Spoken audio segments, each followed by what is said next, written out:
The chairman of the House Freedom Caucus, North Carolina Republican Congressman Mark Meadows. Chairman, I mean, this is all despite the tax cut that a majority of Americans now seem to like, independents seem to like, but when it comes to controlling Republicans, they don't like. What do you make of that? Well, I think what we've got to do, Neil, is continue to work and deliver on behalf of the American people. You know, it's real easy to look backwards and say we delivered tax cuts to many of those voters that will be going to the polls in November, but it's not enough to rest on what we've done in the past. We need to be aggressive and continue to work on the agenda going forward. And so, you know, is it troubling, the numbers that we see? Certainly. I mean, it would be disingenuous to suggest otherwise. But in that, if we continue to deliver on our promises and keep our promises to the American people, they'll show up in November. For me, I think it's really incumbent upon us to press our leadership, to not say, well, we can look backwards on what we've accomplished. We need to be serious about dealing with immigration, dealing with continued rollback of regulations, making sure that those tax cuts are permanent. I believe we'll do that on April 15th, but we've got to be serious about delivering each and every day, not just 1 month out of the year. Do you ever scratch your head and think there might be other factors in play here? I'm wondering about the Mueller investigation and where it could be leading, and now all of a sudden the president tweeting specifically about Mueller, and to the point that some Republican colleagues of yours are saying, you know, just don't mention it. Don't mention him. What do you think? Well, I mean, in my conversations with the president, firing Mueller has never come up. I think he's frustrated, as most of my constituents are, with the fact that we continue to investigate this narrative where there's been no collusion shown.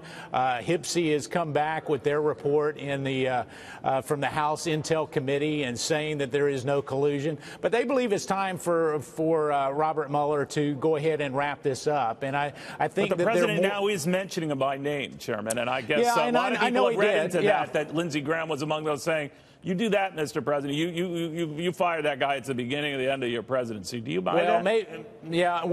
Maybe Lindsey Graham talked to the president personally. I can tell you I did, and it has not come up as an option, even a consideration of firing him. If he did, would you be worried about that? Well, I mean, that's a hypothetical. I think we need to let the Mueller investigation come to a close. But I can tell you, back home in North Carolina, I just came back, and all of them are saying, you know, at what point are we going to go on and be serious about the agenda that truly this president campaigned on in November? And so I think it's you know, it's growing old on the American people. It may be a good talking point for Democrats, but it's certainly not resonating back home. I know you've got this spending measure you're looking at now, and this could be either easily completed or complicated here, but it comes at a time where the president is upping the trade war ante. To hear the German finance minister tell, I guess he's going to be in the United States for a couple of days, be careful what you wish for, Mr. President, because this could get out of control. Is he right? Is that German minister right? Well, I think any times that you have trade wars or tariffs that it can get out of control. I do think that the administration is starting to look at more the trade deals than blanket tariffs. We've seen some carve-outs. Hopefully we'll see more carve-outs for other nations as we negotiate in earnest there.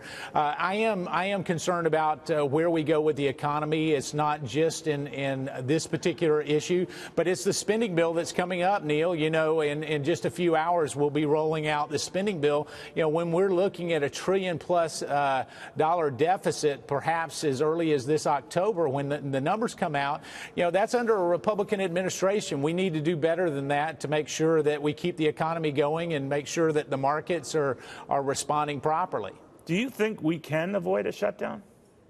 I do believe that we will avoid a shutdown. I mean, you know, listen, the hard part was done. You know, they agreed to larger numbers. I'm not in favor of those numbers because it grows the size of government by 13%. But those numbers have been agreed to. Now it's just moving those around to make sure that Democrats and Republicans are happy with it. I do think that by Friday there will be a deal there. And even though there's still a lot of negotiations to go on, I don't know that conservatives are going to have a whole lot to applaud in this particular deal, but I don't see a shutdown happening this week. All right, Chairman, thank you very much for taking the time. Thank you, Neil.